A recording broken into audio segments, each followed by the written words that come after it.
জালিমের শেষ সকাল এক দেশে ছিল বাদশাহ জামশেদ। আল্লাহ মানত না, নামাজ পড়লে জেল দিত, মসজিদ ভাঙত, আলেমদের ফাঁসি দিত। নিজেরে বলতো আমিই খোদা, মানুষরে বলতো আমার এবাদত করো। গরিব কৃষকের জমি কেড়ে নিত, মায়ের বুক থেকে বাচ্চা ছিনাই নিত।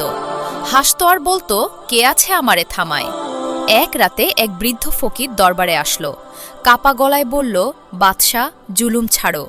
আল্লাহর লাঠি শব্দ করে না, কিন্তু পড়লে হাড্ডি থাকে না।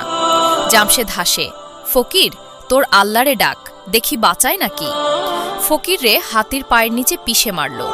সেই রাতেই বাদশার পেটে বিষ ফোড়া উঠল। ডাক্তার বলল পোকা হয়েছে। সারা শরীরে পোকা কিলবিল করে, নিজের নখ দিয়া নিজের গোশত ছিঁড়ে চিৎকার করে, আমারে মাফ করো, আমি খোদা না, আমি গোলাম। 7 দিন ধরে পোকায় খাইল। শেষ দিন সকালে প্রাসাদের ছাদ থেকে পড়ে মরল। লাশ কেউ ছুল না, কুকুরে টেনে নিয়ে গেল। পরদিন সকালে মানুষ দেখল বাদশার সিংহাসনে বসে আছে সেই কৃষক যার জমি কেড়ে নিছিল। সে সিংহাসন ভেঙে মসজিদ বানাইল। দেয়ালে লিখল, ফেরাউন দুবছে, নমরুদ পুড়ছে, জামশেদ পোকায় খাইছে, জালিমের শেষ ঠিকানা জাহান্নাম। আল্লাহ বলেন, আমি জালিমদের ঢিল দেই, কিন্তু ছেড়ে দেই না।